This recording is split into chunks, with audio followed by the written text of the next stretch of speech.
Welcome back, everybody, to Let's Talk About Sleep.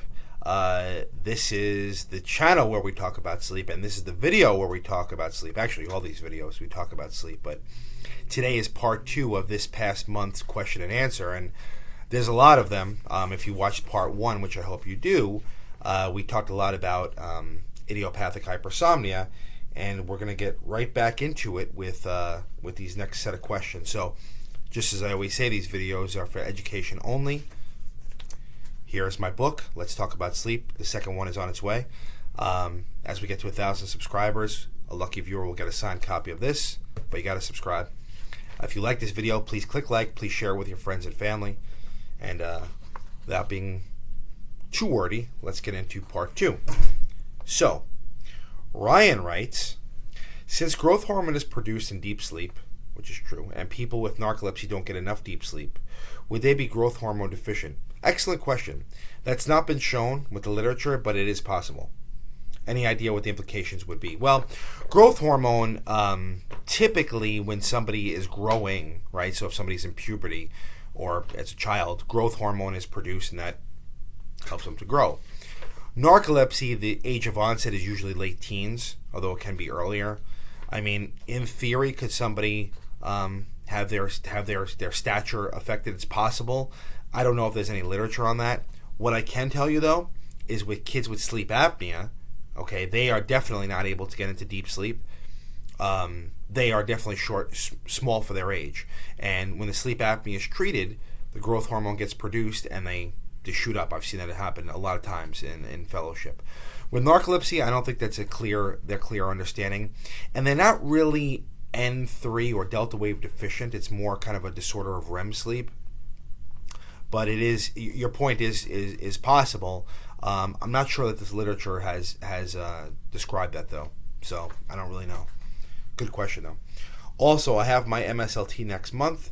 My symptoms seem to be on the less severe end of the spectrum. So I'm worried that I don't have narcolepsy and won't be able to get any treatment. Are there any other conditions outside of sleep that can mimic narcolepsy? I'd like to see what we can do. Yeah, I mean, Ryan, a lot of times patients will come to me for symptoms like, or situations like this, where they're fatigued, not so much sleepy, and I have a couple of videos on those, so I urge you to watch them. But sleepiness and fatigue, they sound like they're the same thing, but they're not.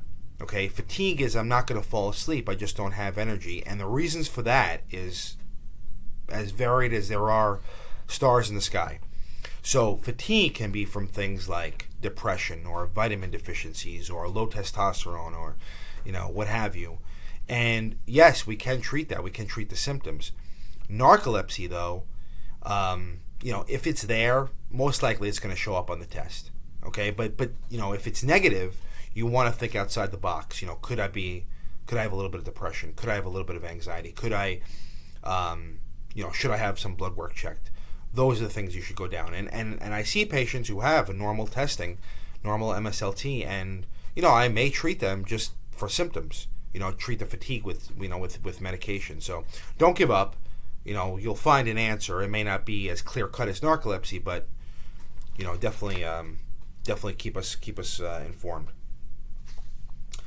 On my upper airway resistance syndrome, Robert writes, a very informative video. Thank you. You're welcome. An even more detailed version would be really interesting.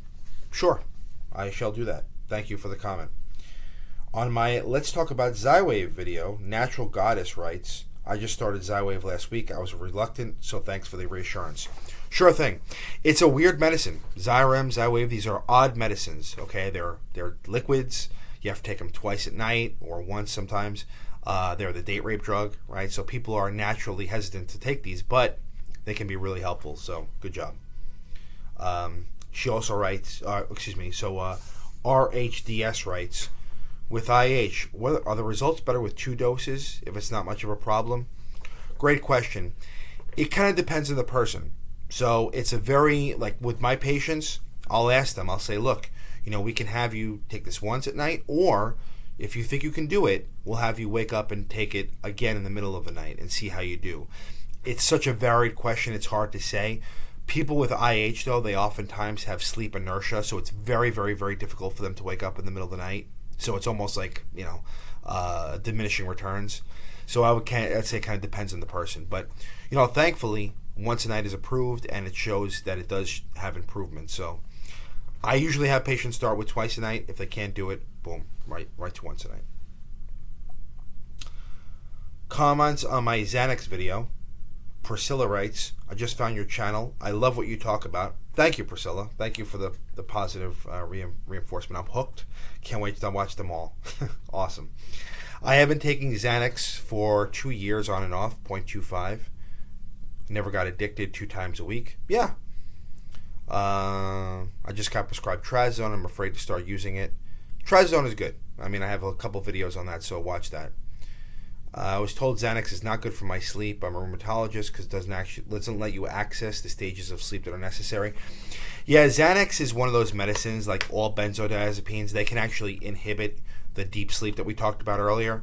Okay, but in some cases, right, it's like, okay, well, if I don't have this, I'm not going to sleep at all. But yes, it's not. That's why it's not good long term. Is that it can inhibit the ability to get to deep sleep. She said trazodone lets you access the stages of sleep. Can you confirm this? Yes, I can. And can trazodone be used occasionally? Yeah, I write trazodone all the time for just as needed. You can take it every night. Definitely better than taking Xanax, or you can just use it as you need to. Hope that helps. Priscilla also writes on my Ferritin video, what do I do if my doctor says my Ferritin is fine even if it's at 20? She said she won't send me to a hematologist. Well, unless there's restless leg syndrome, ferritin level of I think in our lab it's 13 to 300 or 12 to 300. That's fine. If you have restless leg syndrome, yeah, you want it to be above 50 or 75. You don't need to see a hepatologist for that, or a hematologist for that. But that's kind of an individual situation. All the irons completely constipate me. What I usually recommend is prune juice with iron pills. That can help absorb the iron, but also helps with constipation. Should I try to eat more of it in my diet? Supplement form doesn't agree with me. Yeah, you could. Again, unless you have restless leg syndrome, I wouldn't go too crazy about it. Certainly talk with your doctor, but outside of restless legs, there's not really much benefit in getting it above 50 or 75. But hope that helps. On my Let's Talk About Santa video, Priscilla writes, was intrigued and I'm not disappointed. Thanks. All right. Now, speaking of restless leg syndrome, I think I'll end after this one. These next two. On my restless legs video, Proud Mama J Stone writes, I have severe RLS and it runs in my family. She goes through her family history.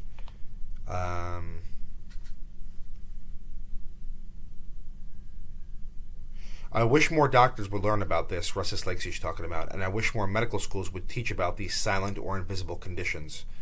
I agree with you. I also suffer from IH, another invisible condition. Yep. So my question for you, my doctor wants to start me on Xywav, but I have to stop taking the nighttime dose of opioid to do so. I am so afraid that this medication will make me extremely tired, because my legs go crazy, and I don't know how I'll manage that. So she is on opiates for restless leg syndrome, which is pretty medication that we use in very severe cases. And it looks like her doctor wants to put her on Xywav, which those two do not work well together. Okay, they're both central nervous system depressants that can cause problems with breathing when you're asleep. So definitely don't combine them. I am so afraid this medication will make me tired because my legs go crazy. Do you have an experience with both these conditions? I do. It's very, very, very difficult. Probably what I would do in this case, and again, this is for education, I would probably err on the side of treating the restless legs, and then with IH using something in the daytime. I don't know that I would put you on Xywav, okay? Because we got to be real careful. I find that the biggest trouble in a case like this would be the restless leg syndrome. Patients have the hardest time with that.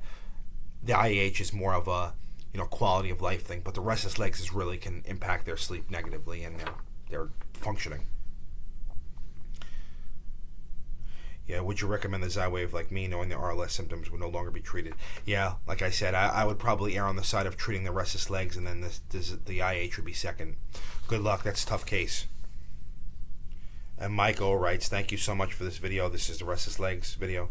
My RLS is driving me crazy right now. I've been on pramipexole, which is a dopamine medication, successfully for about 3 years, but it seems to hit a brick wall where it's no longer working. Yeah, that can happen. I'm seeing my GP, so I'll see what he advises. I also have sleep apnea, which is being treated with CPAP. Yeah, so what happens, Mike? Thank you for the question. It's sleep apnea and RLS, they kind of go hand in hand, and people always say, why? Why is that happening? Well, sleep apnea, it puts the body in, when it's untreated, puts the body into a kind of an irritable state. And restless leg syndrome, it's a kind of like a irritation of the nerves, if you want to think of it that way. So if you're doing something which is preventing you from getting restful quality sleep, your body's kind of in a hyper irritable state. That's going to make restless legs worse. Okay, so you really want to make sure you're treating it, which it sounds like you are. Pramipexole, or Mirapex, the other name for it, and the other medication, Requip or Rapinirole, when you take those medicines every night for years at a time, what happens is they get less effective, and unfortunately what can happen is something called augmentation, where the symptoms come on earlier and worse. So what I would do is I would try to transition you off pramipexole and use something else like gabapentin. Okay, so hopefully your primary care doc is knowledgeable about this. If not, I would see a neurologist, a movement disorder specialist, or a sleep specialist like myself. Okay, so good luck. All right, I think I'm going to stop there, and we'll do part 3 next. Thank you for everybody who put in some questions. Thank you for subscribing and watching. And until next time, until part 3, sleep well.